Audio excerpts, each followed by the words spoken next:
everyone, my name is Jacole, also known as Cole World's Curls, and I am here to answer some questions and also drop some tips on my natural hair journey. So first question is, why did I decide to go natural? It has been 8 years since I have had a relaxer in my hair. It was crazy because I was using relaxers so frequently, every like 6 to 8 weeks. I wasn't going past 10 weeks without getting like a relaxer touch up. I was experiencing like a lot of breakage at the time, and I also had like some thinning going on. Some of my friends were talking about relaxers and how they can cause breakage and why they stopped getting relaxers. And I thought to myself, you know what, I could be capable of doing this. So when I stopped using relaxers, I just automatically went straight to using heat. So I was using like flat irons and curling irons, curling wands, anything that I could do to get my hair straight. And it wasn't until 2017 in which I stopped using heat, direct heat, and started embracing my natural curl pattern. Next question, what is my porosity? I am high porosity, and I didn't figure out what my hair porosity was until like late in the game. I did the strand and the water test, but it was extremely confusing. For me, I was like, well, how long do I see if it floats or sink or is it sinking? I stumbled upon Green Beauty's YouTube channel, and she explained some other ways that you can determine your porosity, such as how fast is your hair dry after washing, how do your individual hair strands feel if you remove your finger up and down, is it bumpy or is it all smooth, do your ends get gold and very frizzy very easily. What was my biggest struggle when I started? Actually learning how to do my hair in its natural state, because my natural curl pattern coming in at the top and then at the bottom is like straight and kind of stringy. And I'm like, what am I supposed to do with this? It's two different textures, so I did do a lot of protective styling. Which brings me to the next question, did I transition or did I big chop? I transitioned. I transitioned because I was scared. I didn't know like what styles to do with having short hair. I just felt completely clueless and not comfortable cutting my hair that short. Plus, I had a big forehead, and I'm like, big forehead, small fro. I was like, no, we're not gonna do that. So I was cutting off the damage, and as I would cut off, if I felt like wasn't the length that I was looking for, I would put my hair in a protective style, and I would keep it moving. Tips on transitioning.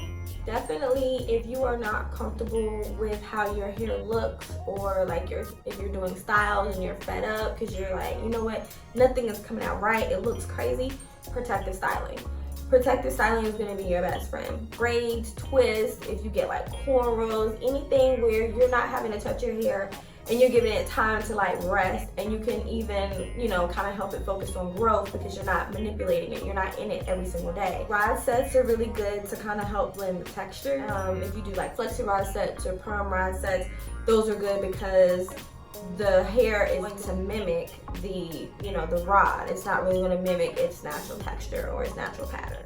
Tips on how to retain moisture for dry hair.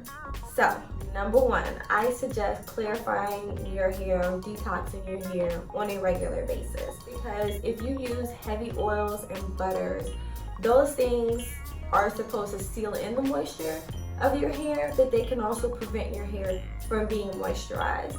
And unless you're using a clarifying shampoo, moisturizing shampoos is not going to get rid of the buildup. Now, I know there's the whole, well, I don't want to strip my hair of natural oils. Trust me, I feel you. I went through the same thing.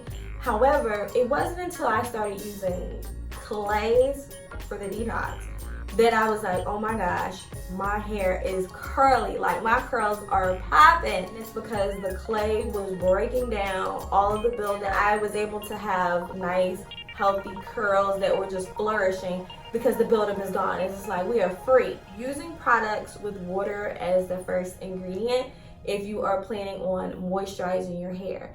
What have I learned about my hair thus far? So I have learned that the left side of my hair, this is my left, is actually tighter and coilier than the right side of my hair. So the right side of my hair is like a looser pattern and the left side of my hair is tighter.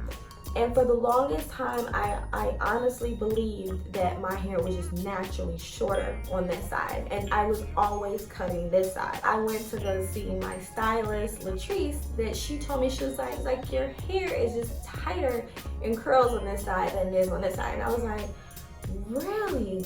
I'm like, okay. I was like, that makes sense. So once I learned that I needed to like start picking this side out a little bit more.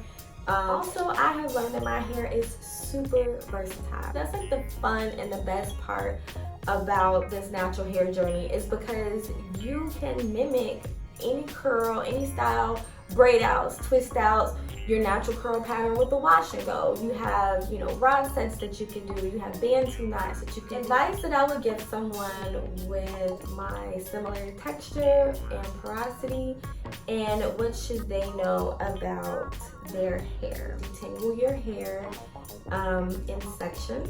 And if your hair is dry, if it's matted at the end, like if you're trying to detangle it and the comb is getting stuck, you need to add conditioner with more slip, which just means that your hair is becoming hydrated and it's easier for you to detangle. Detangling on dry hair is going to cause severe breakage. If you're trying to force a comb or force a brush through, also make sure to take care of your ends. Like if you're growing your hair, taking care of your ends is very important, because your hair can be growing and growing and growing. But if your ends are not being taken care of, it's growing up here and breaking down here. So it makes you feel like you're at the same length forever. And make sure that you're gentler on your ends. So be careful. If your ends get drier, add more product to it than the rest of your hair. The crown area of my hair also doesn't curl up like the rest of my hair. So sometimes I have to, make sure I take a strand and kind of twirl it around my finger, and, so it can kind of mimic more curls. What are my go-to products? So I love Sultanical. Curls were popping more, they were staying hydrated longer, having less breakage. I was getting volume, like my hair was really growing and really thriving. I also love Fortified Naturals. Their products have really, really great hydration with long lasting moisture, which is very amazing if you have high porosity hair. I also love The Do Mousse Def. That is my favorite styler. I do it for washing goes, twist outs, braid outs, rod sets, you name it. How often do I wash my hair? So I don't really have a wash day. Like I don't have every Saturday.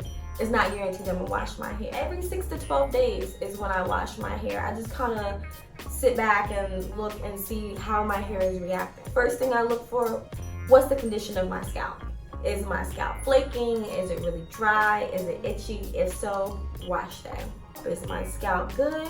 Then I'll just refresh it, with some water and maybe a product like another leave-in moisturizer, do a braid out, do a twist out, and then I can get several more days from this hair without having to wash it again. So I normally shampoo every wash day and deep condition. When I pre-poo, I use a detangler, and I will detangle my hair really good and then wash it out, and then follow up with a moisturizing shampoo and deep conditioner. I do use a clarifying shampoo every 3 or 4 wash days or so. I will co-wash sometimes. If I need to co-wash, it will be because my hair has dried out and it's only been 2 or 3 days since I washed my hair. Do I use LLC, LCO? What method do I use? I was using LLC at first and it worked. At least I thought it was working, but I wasn't getting past day 1 hair, day 2 hair. Yeah, that was non-existent for me. It was usually pulled back in a ponytail and a puff by day 2, day 3 at the very max. And then I switched to LCO. LCO did give me an extra day or 2 of moisture, so I'm like, all right, I'm up to day 4 now. So I just thought that was the best. And I was like, do I really need an oil? If I'm going to be using an oil with the same type of oils as already in this leave-in, do I really need to follow it up and then follow it up with the cream that has even more of the same products that are in the leave-in and in the oil? I use the LC method, which is a leave-in, and the C for me is really more of a styler. Well guys, that's all the questions. Thank you so much for tuning in.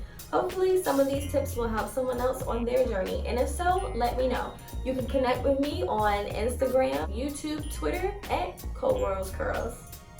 Bye.